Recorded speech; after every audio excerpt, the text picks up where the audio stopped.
What a victory Monday this has been for this city. Oh, my goodness. You are Locked On Lions, your daily Detroit Lions podcast. Part of the Locked On Podcast Network, your team every day.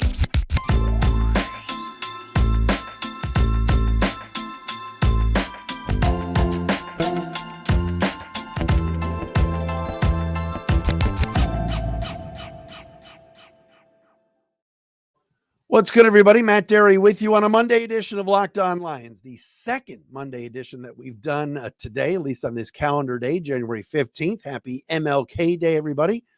On Locked On Lions, leading up to Tuesday, January 16th, Detroit getting ready to find out tonight who they will be facing on Sunday at 3 o'clock, either Tampa Bay or Philadelphia, after yesterday's impressive and unbelievable 24-23 win over the Rams on Sunday Night Football to win their first postseason game since 1991. And now the Lions will host two playoff games in a row for the first time in franchise history, Sunday at 3 o'clock. Matt Derry with you, Locked On Lions, Locked On Podcast Network, your team every day. Shout out to our everydayers that are out there. Met so many people down at Ford Field last night that say they listen to the show. We appreciate you guys. Thanks for making us your first listen, checking us out wherever you get your podcasts. And of course, thank you to those that are subscribing and watching for free each and every day on our Locked On Lions YouTube channel. Let's talk about the organization a little bit, where it stands today, how exciting this time is, how everybody just nationally is gushing over the Honolulu blue and silver. It's fantastic. We'll get into that. We'll get you the PFF grades as we do each and every Monday. Top 5, bottom 5 Lion performers on both offense and defense from last night's win over the Rams. I also thought Dan Campbell outcoached Sean McVay. We will get into that. Officiating. Rams fans, all 10 of them out in Los Angeles, they're pissed. They thought they were robbed. Yeah. Welcome to our life here. Welcome to what we have to go through in Detroit. And Kerby Joseph drawing the ire of some NFL experts and certainly Rams fans as well after yet another low hit.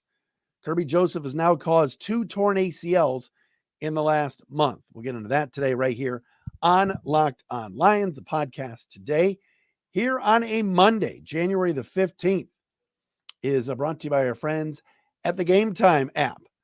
Download the Gametime app, create an account, use code LOCKEDON for $20 off your first purchase. Follow us on Twitter at Derry Speaks, at Locked On Lions on Twitter, on Threads, at The Real Matt Derry Facebook fan page. And again, please watch us and subscribe on our Locked On Lions YouTube channel. What can you say about today? Did today not feel like one of the best days of your life? Seriously, for the hardcore Lion fans, for the diehards that have been waiting for this, to have a victory Monday, but a playoff victory is something for a lot of you've not even witnessed.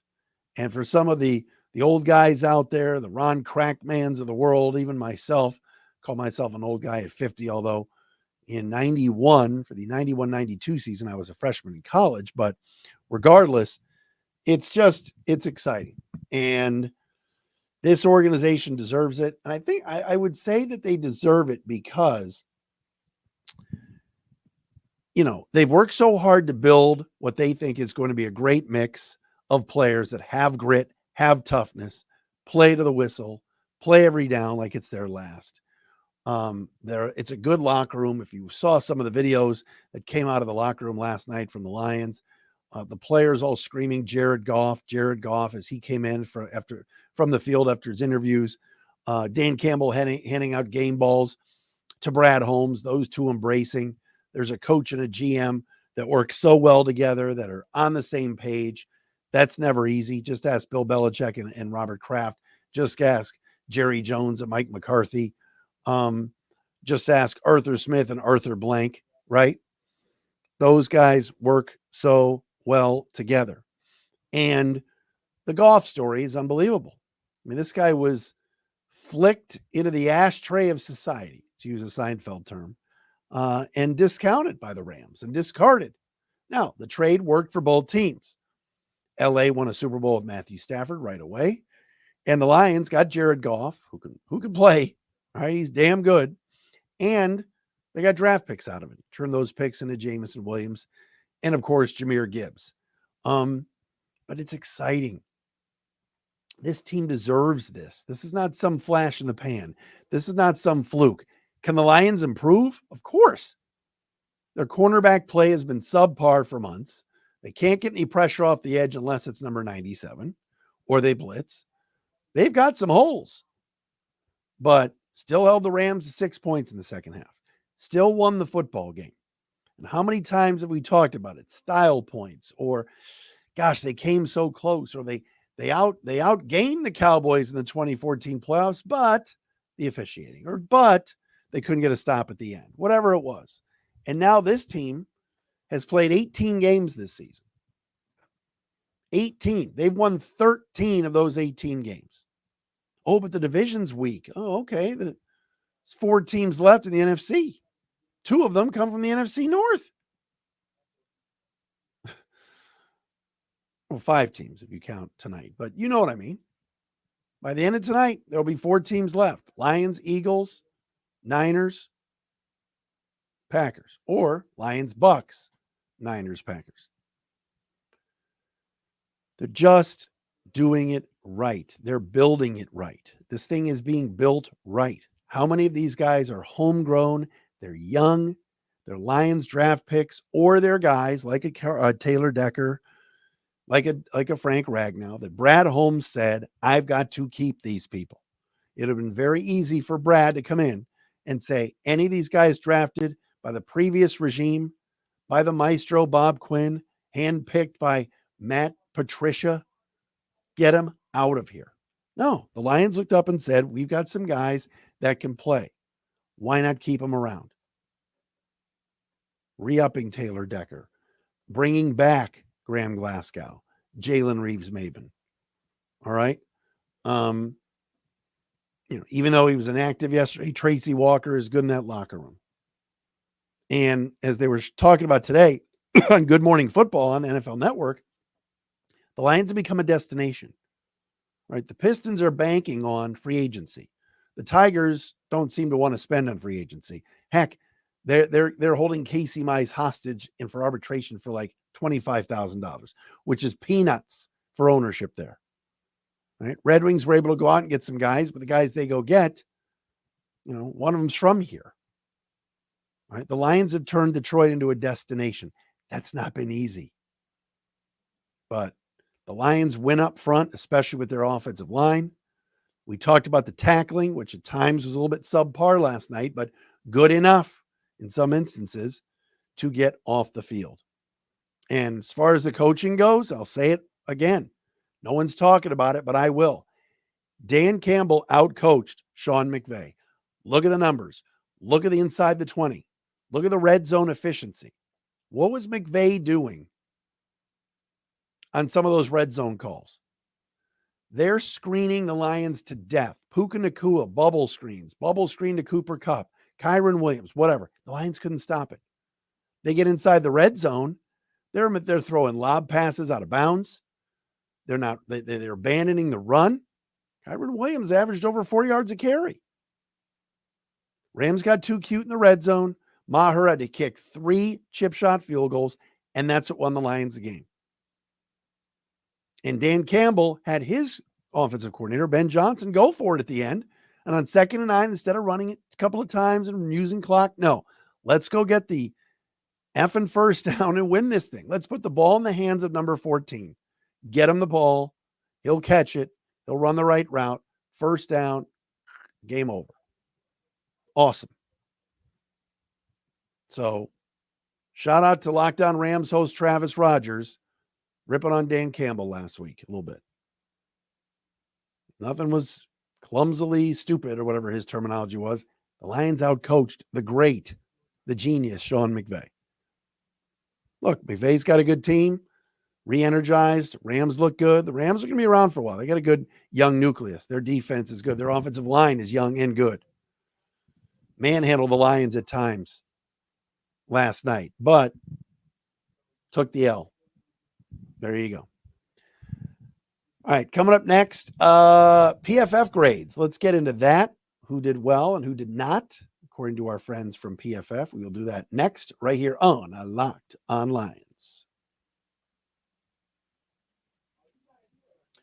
And we're brought to you by our friends at Gametime. You shouldn't have to worry when you buy tickets to your next big event. That's because you got the Gametime app. It's the fastest and easiest way to buy tickets for all the sports, music, comedy, and theater events that are near you. With killer last-minute deals, all-in prices, views from your seat, which I love, and their best price guarantee, Gametime takes the guesswork out of buying tickets. I know you got other apps and other options to buy tickets, but I'm telling you, Gametime is the best.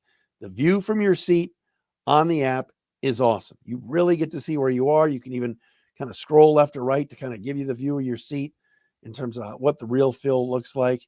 It's fantastic. All right. All-in prices show your total up front, so you know you're getting a great deal before you check out. Buy tickets in seconds with 2 taps with Gametime. They got deals on everything. Take the guesswork out of buying tickets with Gametime. Download the Gametime app, create an account, use code LOCKEDON for $20 off your first purchase. Terms apply. Again, create an account, redeem the code LOCKEDON for $20 off. Download Gametime today. Last minute tickets, lowest price guaranteed. And hey, what about our friends at Jase Medical? I know we come to sports to escape from some of the crazy realities of real life, but we talked just a second about preparing for real life. According to the FDA, pharmacies are running out of antibiotics like amoxicillin right in the middle of the worst flu season in over a decade. That's pretty scary. Can't imagine a more helpless feeling than if my wife or one of my kids got sick while a supply chain issue kept them from life-saving medication that they needed. Thankfully, we'll be okay because of Jase Medical. That's Jase Medical. The Jase case is a pack of 5 different antibiotics to treat a long list of bacterial illnesses, including respiratory infections, UTIs, sinusitis, skin infections, among other things. This could happen to just about any of us. Visit jasemedical.com and complete your physician encounter. It will be reviewed by a board-certified physician, if I could speak, and your meds will be dispensed by a licensed pharmacy at a fraction of the regular cost. It's never been more important to be prepared than today. Go to jasemedical.com. That's Jase medical.com. Use offer code LOCKEDON to get 20%. I should say 20%. Get $20 off your first order with Jase Medical.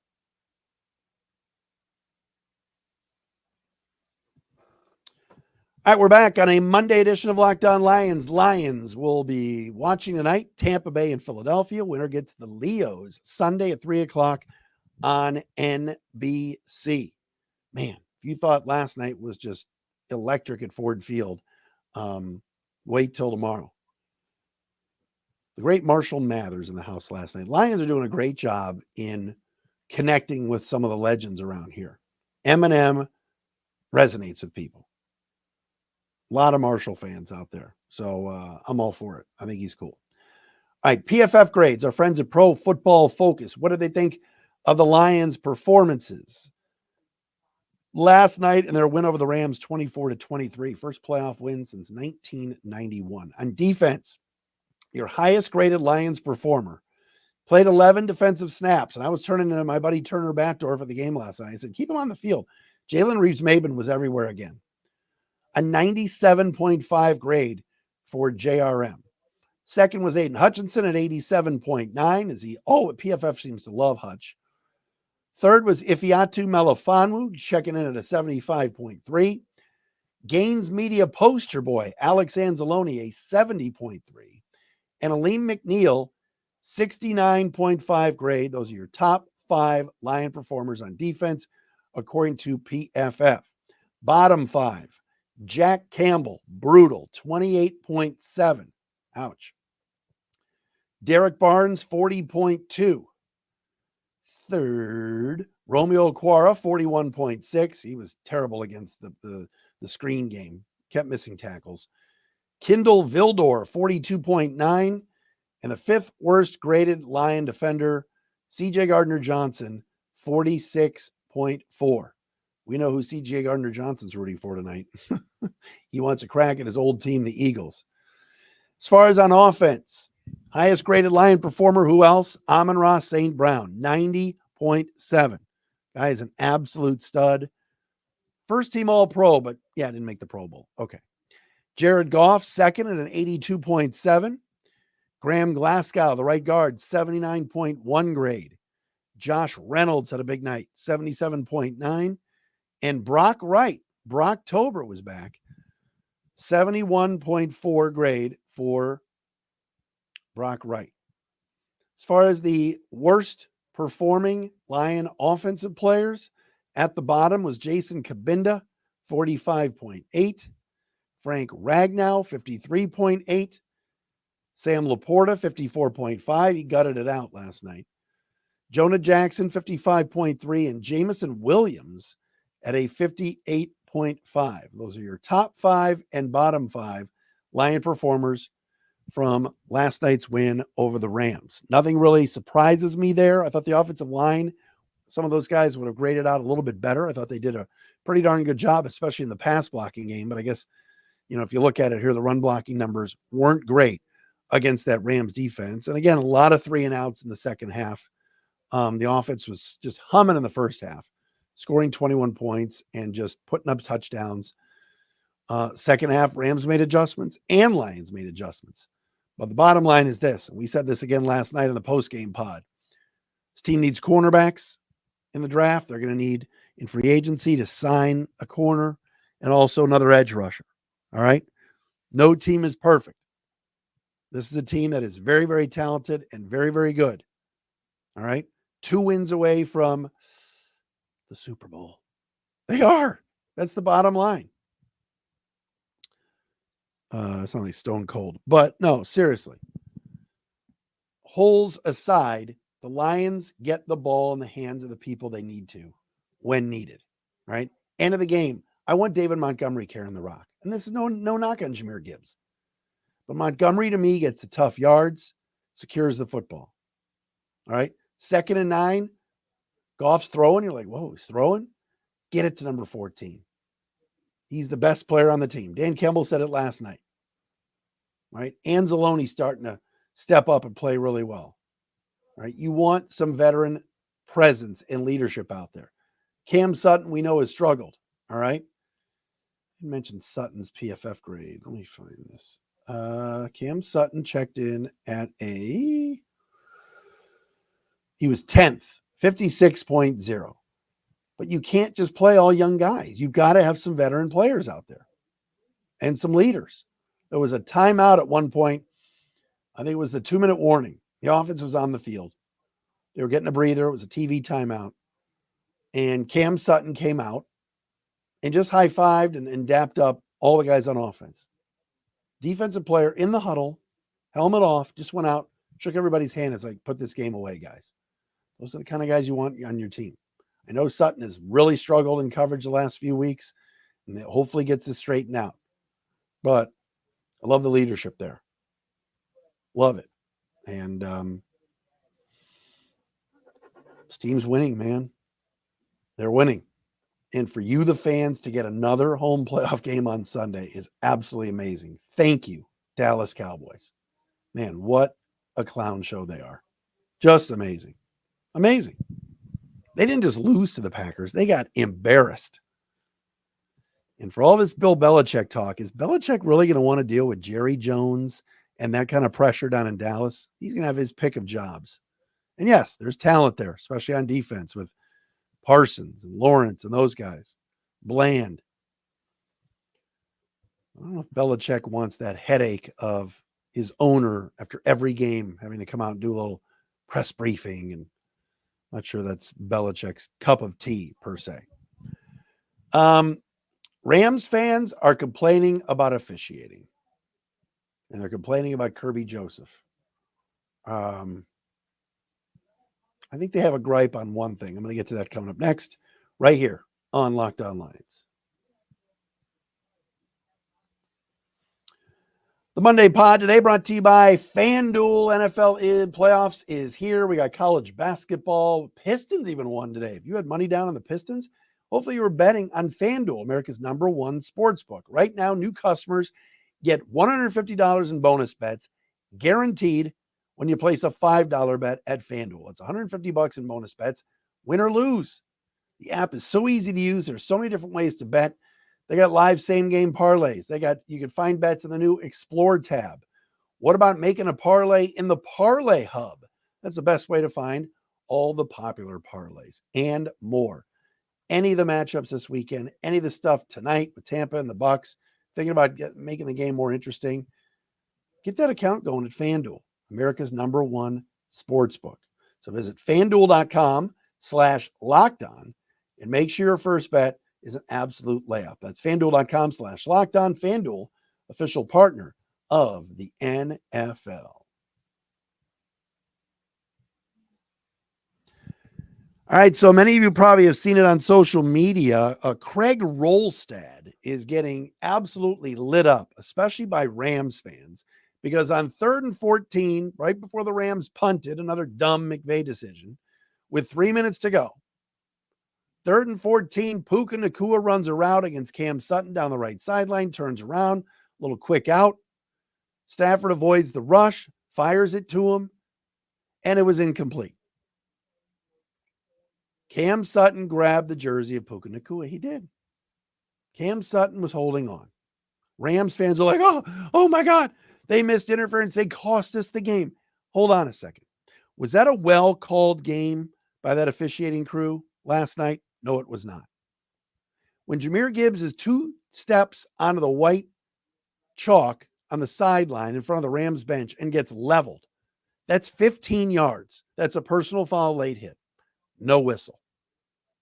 I'm sorry, but when on 4th down and 5, the Lions are going for it, and the Rams clearly jump off sides, and Taylor Decker is whistled for a false start, and they show the replay 50 times on NBC, and everybody sees the Rams encroach. Don't tell me that a couple of bad calls against LA are the reason why the Rams lost. The officiating and Craig Rolstad's crew sucked on both sides, both ways. All right. So I don't want to hear about Rams fans bitching about refs, especially after what took place a couple of weeks ago in Dallas and how robbed the Lions were. Did Cam Sutton grab the jersey? Sure. All right. Did Aleem McNeil late hit Matthew Stafford, nearly causing him to get concussed earlier in the game? Probably should have been a personal foul, roughing the passer. But calls were missed on both sides. If you're out of bounds like Gibbs was and you get flattened, that's 15 yards. When you get drawn, when there's a neutral zone infraction, and everybody, including Chris Collinsworth on TV, goes, worst call I've ever seen. Don't give me that. That forced the Lions to have to punt instead of getting a free first down. That changed the momentum of the game. Not just the Nacua play at the end where Sutton appears to grab his jersey. Not appears, he does. It's a bad call. It's a bad miss. It was. Now, the big one that fans are talking about out in LA, and there's some talk around the league about should they suspend Kerby Joseph.